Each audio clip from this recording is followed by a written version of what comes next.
Welcome to a snarky edition of Quack Quack Honk Designs Colors Things. Like, apparently we're coloring an owl somewhat bluish today.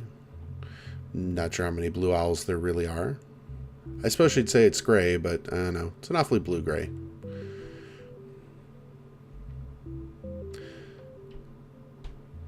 And now we're matching colors. Lots of playing around with colors. I'm sure this must be for something horribly critical. I mean, that's a lot of color. It's for the eyes, apparently. That's a lot of color work for eyeballs. I mean, that's what, an eighth inch around, maybe? Something like that. And apparently we're matching yellows again. Pretty sure she just did that. Thought about cutting out all this part with her messing around with all the color matching, but in all honesty, this is the majority of the work in some cases. Certainly this case, I think it's probably the hardest part. And there she goes, coloring in little spots, and apparently she's counting the spots. Maybe she should have numbered them. Maybe go just a little bit faster that way. I have to admit, though, this is not something I would personally have patience for. Definitely much better to, get an artist and feed them occasionally and make them do artwork. I have to admit, if they're going to sit there slacking on the phone, you wonder about, paying for that whole dinner thing. And here we go, coloring the exact same spots again. I suppose it adds depth, but, it also seems to add time onto the coloring. And back on the phone yet again. No wonder these pieces seem to take so long.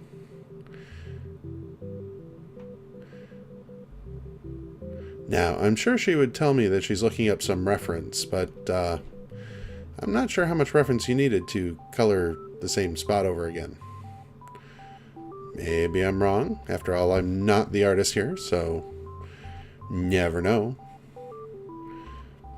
But it does seem to take a long time to color just a few little spots on the paper. Well, at least we've moved on to a new color.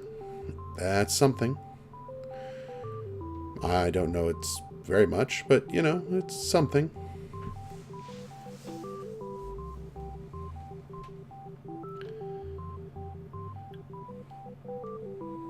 And you know what? I almost bet, yep, there we go. Coloring the exact same spots again. Now, for anyone who's curious, she's using Copic markers, or perhaps Copic, depending on whose pronunciation you're following.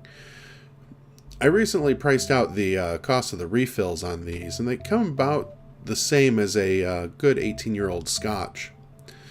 So, pretty much she's laying down a nice layer of premium beverage there. 3 times.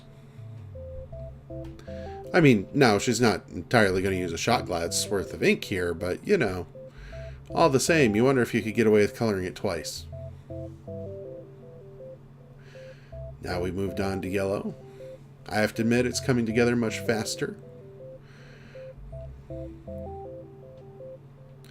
Though, once again, coloring over the same spots. So, a little bit less exciting.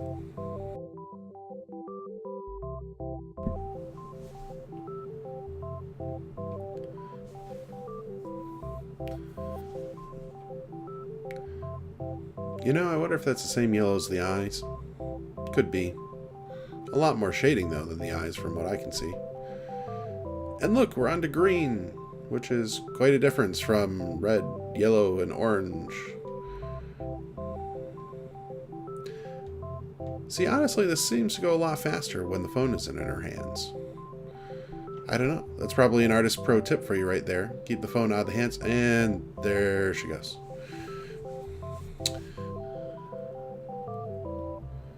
And we're back to shading the same section again.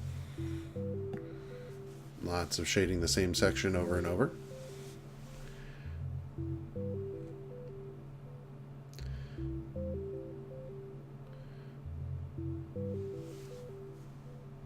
I don't know, I'm even getting bored of saying coloring the same section over and over. can't imagine exactly how exciting this is to color when you're just doing the same thing over and over and over. I mean, it's got good results. I mean, don't get me wrong, but as exciting goes, I mean, this isn't exactly, bungee jumping, paragliding. I mean, it's somewhat better than watching paint dry, but I think it's only because I've got it going about 200 or 300% faster than normal.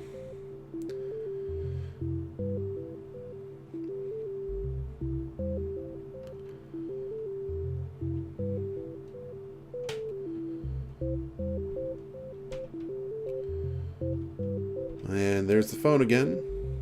Once again, why do these take so long? Well, when pen's on paper, things go faster, I gotta say. Look at how fast that blue goes on when the pen's actually there. Up and we're on to purple. Looks like the final color of the composition here.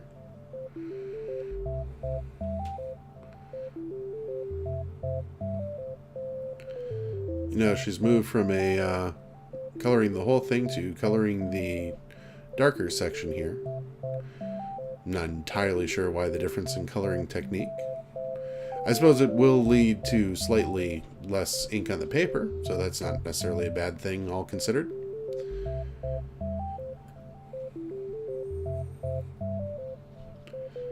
I do wonder about that face cam sometimes.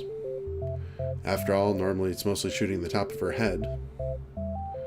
I don't know, maybe you should tell me in the comments, should we get rid of the face cam? Give more space for the overall artwork. Though, of course, then she sticks her head in the middle of it, so I'm not sure that's entirely helpful either. Thought about putting a GoPro on her head, but I mean, at the end of the day, I think all of the head movement would make it pretty nauseating.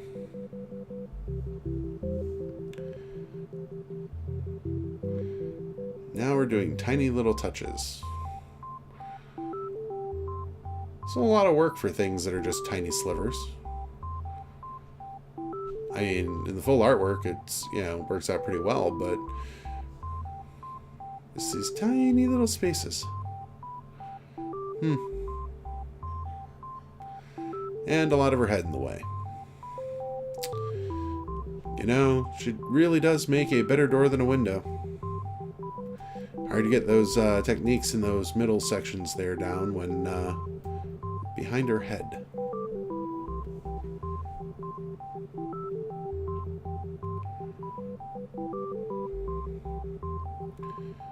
Okay, now we're lining the sections, creating a little bit more depth.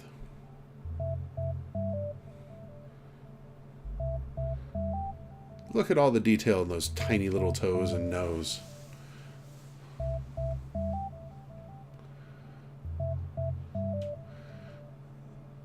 Using the white Copic ink to make additional highlights.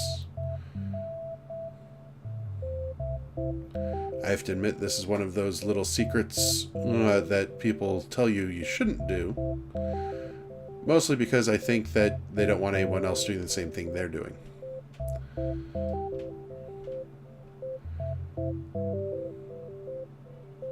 So that makes 4 times on each of the sections she's colored something.